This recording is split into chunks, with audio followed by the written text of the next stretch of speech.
What makes a hentai game good? We live in a golden era where it can be a months-long effort just trying to narrow down which game is right for you out of your disturbingly long list. It's really hard, so I came up with 4 sacred categories to refer to when trying to determine if a hentai game is worth your time and your money and your self-respect, and also the self-respect of anyone who walks in on you playing them. I also want to do a quick disclaimer. I will not be talking about hentai visual novels. I love them too, I do, but when I think of a hentai game, I want more engagement, more involvement, not just clicking. Okay boys, you ready? So here are the 4 categories I mentioned before. We have art style, story, or lack thereof, purpose, and control scheme. Let's start with art style.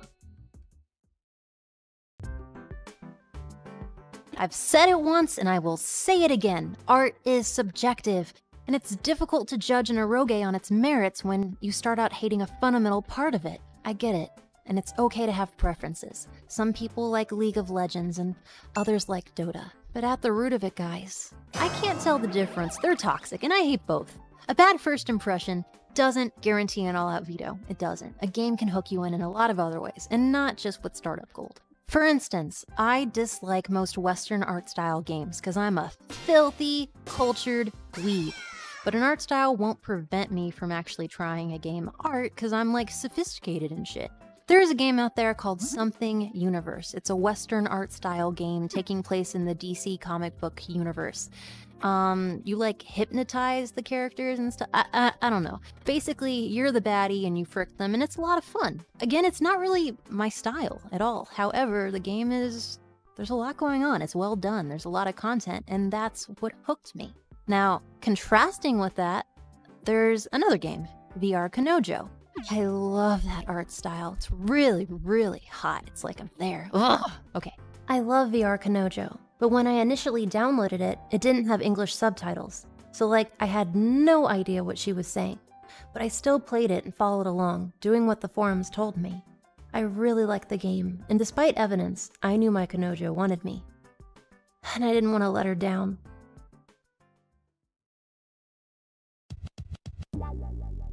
What makes a good book? Is it the cover? Is it the images on the inside? Is it the knowledge that the author trained falcons for a living? What made Harry Potter good? Was it the fact that the cover featured a bespectacled warlock child brandishing a broom and frightening a unicorn?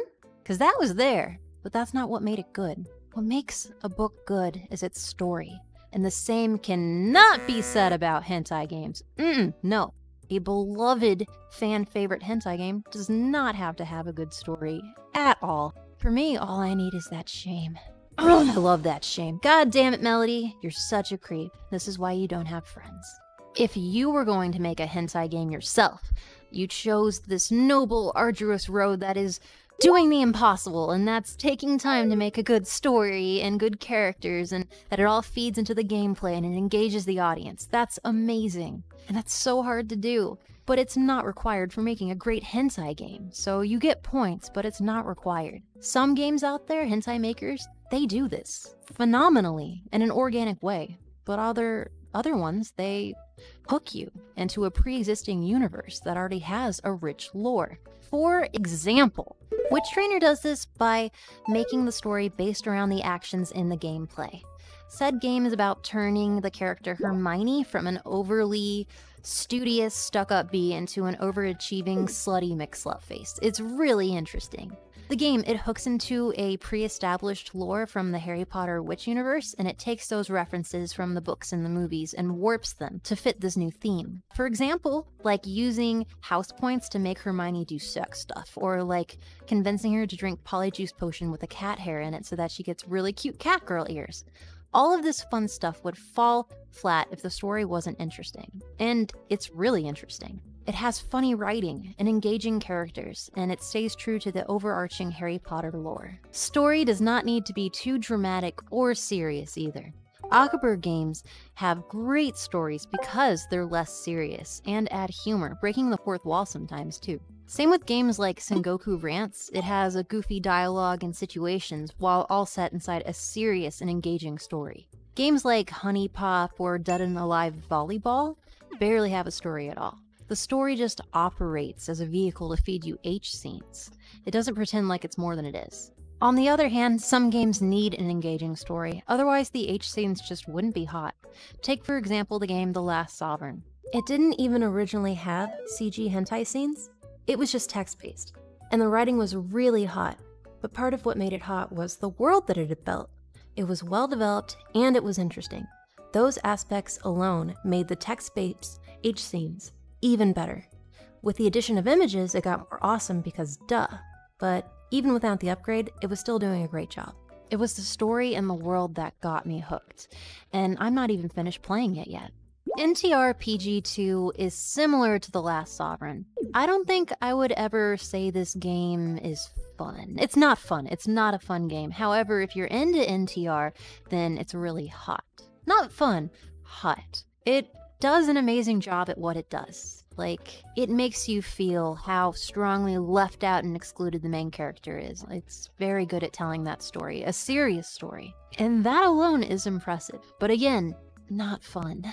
Some games don't need a story at all. Like I mentioned, things like mechanics alone have the power to pull everything through.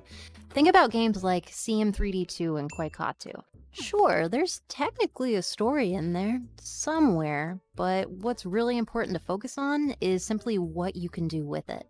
It has the same kind of appeal as Minecraft, but for porn.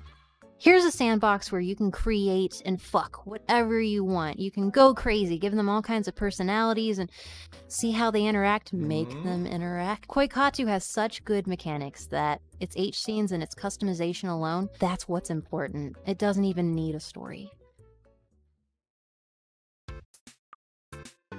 Purpose. What's the point of playing a hentai game? Well, it's quick maths, people. You're a mammal and a gamer and a weeb, so here we are. Sometimes it's nice to prolong the situation, to enhance it, and usually with hentai games, they're longer so you can stretch it out over time and slowly progress through the story. It's not usually the goal to kill it in one day, but the porn hole, she be a dangerous place, and many fall victim to it. One false step, and next thing you know, it's the next morning. The general purpose of these games doesn't require a story at all. As I mentioned, it's just fapping. There doesn't need to be some big reveal or philosophical epiphany to arrive at. No, it just has to keep you entertained and give you the goods fairly frequently, whether it be an image or a small animation or a full H scene. Obviously, you want to keep the good shit locked away so that the player can earn it, but you still gotta give them a little bit of goods, otherwise they'll get bored and they will bail. Speaking of content locks, a good game needs to make the player work for it. They gotta earn their FAP content. That's why, you know, you're like playing a game and not going to Pornhub or like a campsite to watch your favorite model, like on Chatterbait. Or whatever. Baka! Sure, if you wanted, you could raid the game files and extract, like, specifically the images you wanted, but that's something a cheating scrub would do. You're not a scrub, right? Nah, you're not a scrub. You will earn that FAP like a goddamn hero, or you put the game away. The best strategy for a game is to weave its imagery into the story. If you FAP to just images, then you're not even playing a game at all. However, if you follow the story, then you unlock something beautiful, something intimate. Maybe you're fapping with a childhood friend, and after earning enough friendship points, she trusts you enough to sneak away with you to the gym during class. Maybe she'll hold your hand. Maybe she'll let you... I don't know, something like that. That's an example of earning the FAP by investing yourself in the story. You can also earn a FAP by accomplishing something. You customize your character. You can spend hours and hours and hours and days, weeks, creating your character card. Adjusting her breast size and the coloration of everything, the texture maps, you can make them custom. So much effort. And then finally, you're ready. You can drop her into a random scene and watch her get railed by some rando NPC, and you earned that animation. You earned it. You could have just downloaded a character card, but there's less joy there. It's like President Benjamin Franklin once said, a custom made is a FAP well earned. Control scheme. Imagine you're sitting down to play your favorite H game, your shame altar's all set up, you're opening your cockpit, you're really starting to get into it, and then blam! The game makes you stop and use both hands because you have to control something. I think one of the most important aspects of a hentai game being good is its control scheme. The control scheme is how the player interacts with the game, and if it sucks, then the game is already a little less good. The one-hand test. Here's the great age-old question, can I play with one hand? For thousands of years, horny scholars have yeeted themselves off the sides of cliffs, stricken mad by this unanswered question, if the hentai game they want to play requires both hands or not. Like I said before, the intended purpose of playing a hentai game is for weeps to fap. It's for us to fap, guys. And if I have to annoyingly use both hands and switch around just so I can proceed, it's like, why am I playing? I didn't come here to play Tarkov or some kawaii-ass rhythm game, man. I came here to get off and chew bubble gum? But yeah, if the game dev chooses to make their game more difficult, then they're making the fap more difficult. That's just how it is. Another thing to consider is customizing the control scheme. So like, hands are weird, and almost everyone has a preferred hand to use to brush your teeth, or answer a phone, or do other things.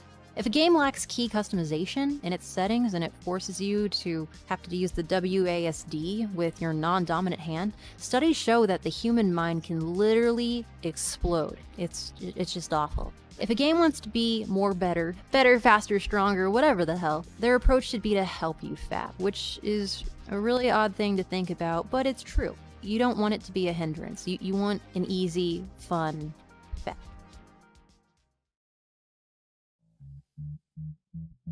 So, in conclusion, or should I say, conclusion, oh, Melody, I'm sorry. In conclusion, what makes a good hentai game? I don't know, did it make you come? That's probably fine then. There you go.